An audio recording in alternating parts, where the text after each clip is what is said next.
والوزن يومئذ الحق فمن ثقلت موازينه فأولئك هم المفلحون. نحمده ونصلي على رسوله الكريم اما بعد فاعوذ بالله من الشيطان الرجيم رب اشرح لي صدري ويسر لي امري واحلل عقدة من لساني يفقهوا قولي رب يسر ولا تعسر وتمم بالخير. قال الله تبارك تعالى في القرآن المجيد بعد اعوذ بالله من الشيطان الرجيم والوزن يومئذ الحق فمن ثقلت موازينه فأولئك هم المفلحون ومن خفت موازينه فأولئك الذين خسروا أنفسهم بما كانوا بآياتنا يظلمون. اسی لیے ایک اگلی چیز جس سے انسان کی نیکیاں بڑھتی ہیں یا جس سے وزن بڑھے گا وہ کیا ہے کہ کن حالات میں نیکی کی تھی. کچھ لوگ ہیں وہ ایسی جگہ پیدا ہوئے جہاں ماشاءاللہ پیدا ہوئے تو دیندار ماحول تھا، ماں باپ مسلمان بلکہ دیندار بلکہ علمی گھرانہ تھا، اب وہ نیکی کرتا ہے. اور ایک وہ ہے جس نے آنکھ ہی وہاں کھولی جہاں کوئی نماز کو بھی نہیں کہتا. دونوں کے عمل کا فرق ہوگا. ایک نے تو عمل کیا بس عمل کا اجر ہے، لیکن وہ جو اپنے ماحول اور اپنے خاندان اور اپنے معاشری اور اپنے معاشرے اور اپنے سٹیٹس سے ہٹ کے چلا، اس کو تو ساتھ ہجرت کا بھی ثواب ہے، اس کو تو ساتھ جہاد کا بھی ثواب ہے. جہاد بن نفس، ہجرت اللہ، کیونکہ المہاجر من ہاجر اللہ، اصل مہاجر وہ ہے جو اللہ کی طرف ہجرت کرتا ہے، تو اس کا اجر بڑھے گا. سورہ حدید کی آیت 10 اس کے حوالے میں آپ نوٹ کر سکتے ہیں، وہاں سے جا کے نوٹ کیجئے گا، جس کا خلاصہ کہ لا یستوی منکم، تم میں سے برابر نہیں جس نے خرچ کیا ہجرت سے پہلے اور جس نے ہجرت کے بعد. فتح مکہ سے پہلے جو حالات تھے ان کی نیکیوں کی تو کیا بات ہے، انہوں نے تو مشکلوں میں دین لیا. بعد والوں کو اجر ملے گا لیکن وہ برابری نہیں. اسی طرح ایک بہت پیارا نکتہ ہے یہاں کہ جب دین کا ابتدائی درجہ ہوتا ہے نا، کہیں کوئی دین کا کام شروع ہوتا ہے، بالکل بگننگ پہ ہیں آپ اپنے کام کی سٹیج پہ. چلے مثال دیتی ہوں، آپ کے پاس ایک آفر آتی ہے، کوئی آپ کو کہتا ہے کہ آپ کام میں مدد کریں. اب مدد کرنے کے لیے آپ کہتے ہیں اچھا کرنا تو ہے، یہ دیکھتے ہیں. اب آپ دیکھتے ہیں کہ جہاں مدد کی بات کی گئی کوئی وہاں پمپ اینڈ شو نہیں ہے، کوئی بڑا وہاں ان کے پاس کوئی بہت بڑا ہال نہیں ہے، کوئی وہاں بہت اچھی کرسیاں کمفرٹیبل نہیں، کوئی آفس نہیں رکھا ہوا، کوئی آپ کے لیے ماڈرن کمپیوٹرز نہیں رکھے. سپوز کر لیں بس کچھ بھی. آپ کہتے ہیں اچھا یہاں والنٹیئر کرنا ہے، چھوڑو اچھا میں دیکھتی ہوں. یہ تو ایسے ہی بس ایک مسجد میں لے کے بیٹھ گئے ہیں 4 بچوں کو اور کہتے ہیں والنٹیئر کرو. ایک اور آپ کو کال آتی ہے کہ آپ والنٹیئر کرتے ہیں، اور وہ کال کیا ہے کہ آپ کی شہر کی بیسٹ مسجد، فیمس برانڈ نیم. کہتے وہ مجھے بلایا انہوں نے، سبحان اللہ، دور بھی جانا پڑا جاؤں گی، کیونکہ وہاں دیکھو وہاں تو 100 بچوں کو میں پڑھاؤں گی، یہاں 10 کو پڑھاؤں گی. آپ نے کیا سوچا کہ آپ نے 100 بچوں کو پڑھا کے سودا کر لیا. اللہ کہتا ہے کہ جس نے 5 بچوں والی جگہ کو اس نیت سے قبول کر لیا کہ ان کو تو بھی زیادہ ضرورت ہے، وہاں میں نہیں چاہوں گی اور بہت ہیں، بلکہ لمبی لسٹ ہے، مجھے ڈراپ کریں گے پیچھے ویٹنگ لسٹ میں اور لوگ آ جائیں گے، لیکن یہ جو 5 بچوں کو پڑھانے والے لوگ ہیں ان کے پاس تو کوئی ہے ہی نہیں، میں یہاں بیٹھتی ہوں. یقین کریں جس نے یہ سودا کر لیا نا، اس کا اجر پہلے سے بڑھ جائے گا. کوانٹیٹی نہیں، کوالٹی نہیں، بلکہ حالات، کن حالات میں نیکی کی. ایک وقت ایسا آتا ہے $1 بھی قیمتی ہوتا ہے جب آپ کو اپنی اس میں بیٹھتا ہے، پیاس لگی ہے، چلیں پیاس لگی ہے تو $1 پاس ہوتا ہے نا، تو وہ بھی اس وقت قیمتی لگتا ہے. اور بعض دفعہ آپ کی جیب میں ہزاروں ہوتے ہیں، آپ کو پرواہ نہیں ہوتی. جیب کٹ جائے ٹکٹ دینے کے لیے جو $10 چاہیے وہ زیادہ قیمتی ہے ان ہزاروں سے جو آپ کے لاکر میں پڑے ہوئے ہیں، ضرورت ہی نہیں اس کی. تو ضرورت کیا ہے؟ کن حالات میں نیکی کی، کہاں خرچ کرنا بہتر ہے. تو انسان نیکیوں کے مواقع ڈھونڈے. اسی سے میں ایک چھوٹا سا عمل آپ کو بتاؤں گی، شاید کسی کو فائدہ ہو. بعض دفعہ آپ دیکھیے کہ آپ کے قریبی یا آپ کے جاننے والوں جہاں بھی آپ جاتے ہیں کچھ لینے، وہاں کوئی نئی شاپ کھلتی ہے، بالکل نئی شروع سے کھلی ہوئی ہے، ابھی کھلی ہے، بالکل بگننگ ہے. اور اس کے مقابلے میں آپ بہت دنوں سے، بہت سالوں سے ایک بہت اچھی فیمس جگہ سے گروسری لیتے تھے، اب آپ جا کے دیکھتے ہیں کیا ہے، آپ دیکھیں وہ چھوٹی سی دکان ہے بیچارہ، ہو سکتا ہے جو چیز دوسری جگہ سے آپ کو $2 کی ملتی تھی اس نے $2.25 کی لگائی ہو، کیونکہ اس کا ایکسپینس زیادہ ہے۔ دیکھیے جو چیز تھوڑی ہوتی ہے وہ مہنگی پڑتی ہے، جتنی چیز بگ اسکیل پہ جاتی ہے اتنی سستی ہوتی جاتی ہے، لوگوں کو یہ بزنس کے رولز پتہ ہیں۔ اب آپ کہتے ہیں کہ دیکھو لو نئی دکان کھولی اتنی مہنگی، میں کیوں جاؤں، چھوڑو، ہاں وہیں جاؤں گی دور اور لے آؤں گی، نہیں آپ اس سے لے لیں۔ $2 تو آپ کے وہی ہیں جس کی چیز آپ نے لے لی، 25 سینٹس آپ کا صدقہ ہے۔ کن حالات میں کیا، اس غریب کو ضرورت ہے تو کن حالات میں نیکیاں کی، یہ بڑی اہم بات ہے۔ جب بہت لوگ ہوتے ہیں نا پھر تو نیکیاں ہوتی ہی ہیں، لیکن جب تھوڑے لوگ ہوتے ہیں پھر اس وقت جب بندہ کرے پھر بات ہے۔ پھر سر دیکھیے بعض وقت نیکی کر کے نام بہت ملتا ہے، شہرت، واہ واہ، سامنے اسٹیج پہ آ گئے، سب نے دیکھ لیا۔ اور کچھ جابز ایسی ہوتی ہیں، جاب سے مراد یہ کہ ایسے نیکی کے کہاں جہاں نام ہی نہیں آتا، کسی کو مینشن ہی نہیں کرتے، ان کا نام ہی کبھی زبان پہ نہیں آتا، تو پھر وہاں بھی یہ تلے گا۔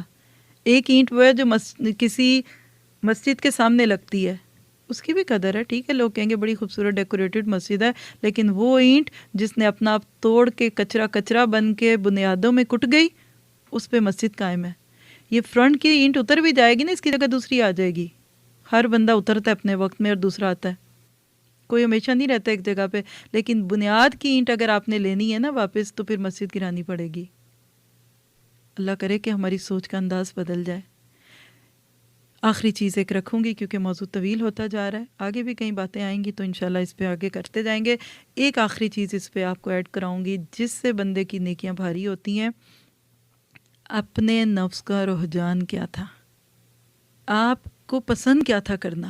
کچھ لوگوں کو کچھ نیکیاں کرنی بہت آسان لگتی ہیں، وہ نیکی آپ کر لیتے ہیں خوشی سے، بلکہ آپ کے ساتھ اتباع نفس بھی ہو گئی، خواہش بھی پوری ہو گئی، نیکی بھی ہو گئی۔ لیکن کچھ نیکیاں ایسی ہیں جو آپ کو کرنی بڑی مشکل لگتی ہیں، ایسی نیکیوں کے کرنے کا اجر ان نیکیوں سے بہت بڑھ جاتا ہے جو بندہ اپنے نفس کے لیے کرتا ہے۔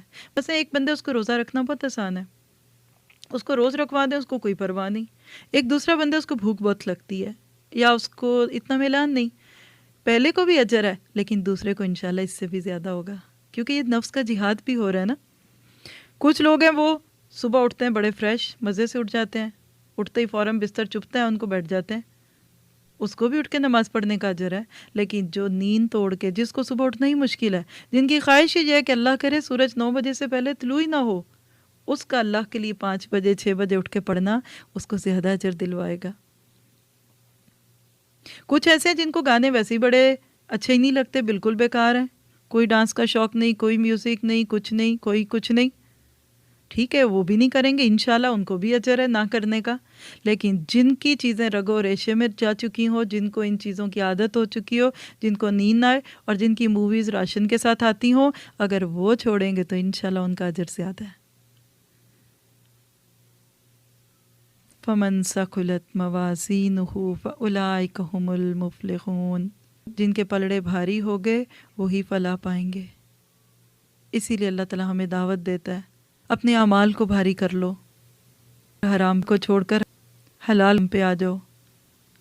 سنتوں کا وزن بدعات سے زیادہ ہوگا، جتنا ایک یہ اسی میں اخلاص کے ساتھ بھی آپ نوٹ کر سکتے ہیں، یہ الگ پوائنٹ بھی لے لیں اس کو، کہ سنتوں کا وزن زیادہ ہوگا۔ بدعت کے ساتھ کی ہوئی بڑی بڑی نیکیاں چھوٹی چھوٹی سنتوں کے مقابلے میں نیکیوں میں وزن کی بجائے ہلکے پن کا اضافہ کریں گے، کیونکہ کچھ چیزوں کی موجودگی وزن کو کم بھی کر دیتی ہیں۔ حق کا وزن ہوگا، باطل کا نہیں۔ انسان جتنا جس حالات میں نیکی کرے گا اتنا انشاءاللہ اللہ تعالیٰ اس کے لیے بہترین طریقے سے بات کرے گا۔ مجھے تو ایسے لگتا ہے کہ عمل کرنے نکلتے ہیں نا پھر جنت کی قیمت معلوم ہوتی ہے، اور بس بیٹھ کے یہ کہنا اللہم انی اسألک الجنہ، اس وقت قیمت پتہ ہی نہیں چلتی یہ کتنی پیاری نیکی ہے، کتنی بڑی چیز ہے۔